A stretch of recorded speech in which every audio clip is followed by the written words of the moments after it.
Ini kan ada dua perkara ya. Ya, silakan.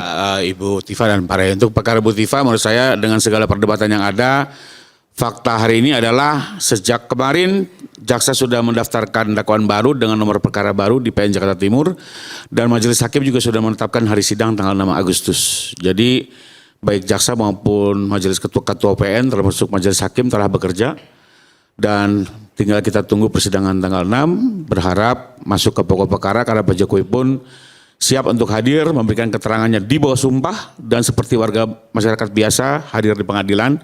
Saya pikir juga itu salah satu cara yang perlu kita apresiasi ya, karena ini pertama kalinya dalam sejarah Presiden datang ke pengadilan ya. Saya ingatkan lagi di kasus Pak Harto dulu juga tidak hadir karena masalah kesehatan, di kasus Pak Habibie Bulogate juga tidak hadir tapi menggunakan telekonferensi. Menurut saya ini ada pendidikan hukum yang baik. Kedua, terkait dengan perkara Pak Roy, jaksa bisa memperbaiki dakwaan ya, karena kalau dia sudah konsisten memperbaiki dakwaan dari Bu Tifa, dia juga harus memperbaiki dakwaan di Pak Roy kalau juga menggunakan dua pasal di KUHP yang berbeda ya. Dan saya sih tetap melihat dengan prasangka baik, apalagi tadi Bang Sangaja juga bilang bahwa ini resume penyidikan, artinya tidak disengaja lah. Ini sesuatu yang memang terjadi karena adanya perubahan hukum secara bersamaan dan semua penegak hukum juga sama-sama belajar. Dan itu menurut pasal 76 ayat 2, 7 hari sebelum hari sidang, jaksa masih bisa memperbaiki dakwaan Pak Roy. Khususnya terkait apa-apa yang sudah dinyatakan merupakan pelanggaran dalam kacamata PN. Nah, saya mau komentari di penutup ini justru tentang pra peradilan yang tadi belum disentuh, tadi sempat dikomentari tapi belum ada counter baliknya biar berimbang nih. Pertama yang cukup menarik adalah dalam pandangan kami pra-per ketiga ini justru saya melihat semacam bentuk pembangkangan terhadap pertimbangan pra-per kedua. Karena pra-per kedua itu sudah mengingatkan pengajuan pra-peradilan secara terpisah-pisah dan berangsur itu merupakan upaya untuk menghalangi pemeriksaan pokok perkara dan penyalahgunaan lembaga pra-peradilan. Tadinya yang saya pikir, Bang Sangaji bilang bahwa ini tidak lanjut dari pra-per 1 nih, karena di pra-per 1 sudah dipertimbangkan soal ganti rugi. Ternyata setelah saya baca di pra-per 1 itu nggak pernah bahas ganti rugi, yang dibahas adalah kemungkinan pengajuan rehabilitasi. Sementara di pra-per ketiga tidak ngomong rehabilitasi lagi, ngomongin ganti rugi. Biasa saya dulu Bang, biasa saya dulu ya.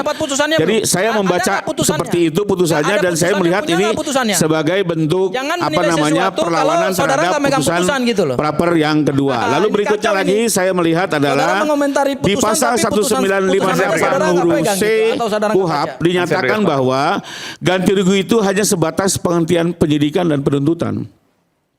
Jadi kalau bicara ganti rugi atas tidak sahnya penangkapan penahanan, ini juga menjadi menarik karena di pasal 158 apapun ceritanya ya sudah dibatasi. Yang boleh dimintakan ganti rugi itu hanya terkait penghentian penyidikan dan penuntutan. Lalu berikutnya lagi saya juga mencoba mencermati yang cukup menarik adalah waktu mengajukan pra-per ketiga menggunakan putusan PN Mataram 2022. Yang ternyata waktu saya pelajari putusan PN Mataram justru menolak ganti rugi material. Yang tadi dimohonkan sebesar 100 juta, PN Mataram menolak karena di mana-mana semua orang tahu bahwa pra-per itu tidak mungkin mengabulkan kerugian imaterial. Kedua, bahkan di putusan PN Mataram juga menolak seluruh biaya advokat yang diajukan. Mohon maaf, 90 juta yang dirinci itu mengenai gugatan kerugian material itu isinya ada biaya advokat, biaya litigasi, biaya transportasi para advokat, itu total 94 juta. Yang ada justru yang mungkin nanti jadi perdebatan adalah soal income Pak Roy yang sehari 3 juta dikali 4 12 juta. Jadi ini juga menarik menurut saya terkait dengan permohonan pra-per yang ketiga ini. Lalu tadi yang dikomentari bahwa uang ini bukan untuk korban, justru untuk charity. Ini kayak kesannya argumentasi yang seolah-olah membangun simpati, tapi hati-hati. Justru kalau pengadilan mengetahui ini, pengadilan akan menolak. Karena APBN ini diberikan untuk memulihkan kerugian yang diderita korban. Bukan untuk charity-charityan, APBN sendiri untuk charity ada urusan lain ya, nggak bisa pakai menggunakan pos-pos pra-peradilan ya. Dan terakhir saya komentari terhadap pra-per ketiga, lagi-lagi kalau kami inginnya segera ke pokok perkara, mohon maaf Pak Roy, jadi kami juga berharap hakim di PN Selatan segera bersikap mengambil keputusan agar segera pra-per ini ditolak atau apapun dikabulkan, juga kami menghormati saja, tapi intinya selesai pra-per masuk ke pokok perkara agar segera persoalan ini tuntas disedangkan di pokok perkara. publik bisa menyaksikan, media bisa menyaksikan, Pak Jokowi juga akan menjelaskan semuanya dalam persidangan, rekan-rekan bisa melakukan pembelaan, dan akhirnya ada keputusan yang memberi kepastian apakah Pak Jokowi korban fitnah dan perlu dipulihkan nama baiknya, termasuk apakah ijazahnya adalah asli dikeluarkan oleh UGM. Demikian menurut saya. Biar selesai tuntas. Mas Aiman, sebentar. Sekaligus closing statement ya. Sekaligus closing statement. Ini penting banget ini, karena tadi rekanku Bang Rifai mengomentari soal pra peradilan ketiga ya. Dan sayangnya Bang Rifai tidak pernah menerima putusan, tidak membaca secara komprehensif, mungkin membaca dari sisi media, dan kutipan media itu kan bisa salah. Ya, kita tidak bisa menyandarkan analisa hukum, apalagi sekelas pengacara Pak Jokowi, menyandarkan analisa hukum hanya pada media-media online gitu. Harusnya dipegang dulu dong putusannya. Saya baca putusannya, Bang. Dibaca dong secara komprehensifnya. Saya baca. Putusannya saudara dapat dari mana? Kami dapatkan dari kepolisian. Loh kenapa?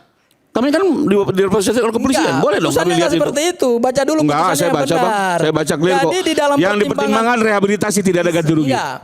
Jadi yang dipertimbangkan di dalam putusan pra peradilan pertama, dan tadi kalau saudara Rifai hadir di sidang pra peradilan ketiga tapi sayangnya tidak hadir, justru hakim menegaskan lagi bahwa sidang pra peradilan yang ketiga ini hubungannya dengan sidang pra peradilan yang pertama ya, hanya terkait dengan ganti kerugian.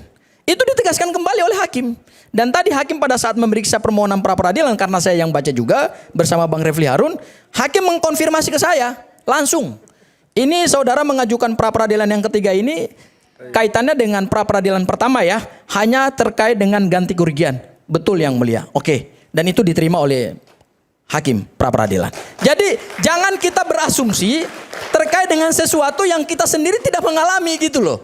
Itu satu hal. Hal yang kedua adalah terkait dengan ganti kerugian. Bahwa ganti kerugian ini dimohonkan itu adalah hak seorang tersangka yang karena ada upaya paksa, penangkapan, penahanan, penggeledahan, itu kemudian secara hukum negara punya hak untuk meminta ganti rugi. Supaya apa? Orang itu jangan diperlakukan seenaknya gitu loh. Jangan asal main tangkap, main tahan tanpa pertimbangan hukum yang akurat, tanpa pertimbangan yuridis, dan tanpa pertimbangan kebutuhan penegakan hukum. Dan itu kami uji dalam pra peradilan pertama, makanya dikabulkan. Ya, nah, karena ini kaitannya dengan pengembalian hak seorang tersangka, maka perumusan nilai ganti kerugian itu juga didasarkan pada peraturan perundang-undangan, minimal 500.000, maksimal 100 juta. Dan kami tadi mengajukan permohonan pra peradilan ganti kerugian itu dua. Pertama adalah material, karena ada kehilangan hak-hak ekonomi seorang tersangka pada saat ditangkap, ditahan, ya. Kemudian juga ada imaterial. Imaterialnya dari mana? Imaterialnya adalah dari framing-framing media, dari hujatan-hujatan pendukung Pak Jokowi, termasuk juga relawan-relawan Pak Jokowi yang memperolok-olok para pejuang-pejuang ini karena ditangkap, ditahan, kemudian diglorifikasi. Itu kan hilang harga diri mereka. Dan itu sebenarnya kalau kita bicara secara jujur, itu nggak bisa dinilai dengan uang. Itu lebih tinggi dan mahal daripada uang. Hanya karena negara memberikan kesempatan kepada seorang warga negara untuk menuntut keadilan hukum, maka keadilan hukum itu kami pakai. Oke ya. Kemudian yang ketiga, kalau kami dapat kami gunakan untuk charity. Tadi saya tegaskan kepada hakim. Pada saat setelah kami membacakan petitum, saya tegaskan kepada hakim bahwa izin yang mulia, kalaupun ini dikabulkan oleh yang mulia, maka atas kehilangan hak-hak ekonomi dan nama baik dari tersangka yang kemudian menjadi pemohon hari ini, itu tidak akan digunakan untuk kepentingan pemohon. Itu akan digunakan untuk kepentingan charity. Yaitu apa? Akan disumbangkan kepada yayasan-yayasan sosial. Boleh nggak? Boleh. Hak seorang tersangka. Mau dia pakai untuk kepentingan apapun, mau dia kasih ke siapapun, itu yang haknya dia. Yang penting negara memenuhi hak-hak itu. Baik. Jadi clear ya. Baik. Supaya jangan ada framing-framing lagi. Makasih Mas Aiman. Oke, baik. Mau dijawab sedikit lagi? Udah. Ya kalau kami kembali ke tadi ya, apa yang sudah kami sampaikan, saya baca betul putusannya, bahwa ini dibantah silakan.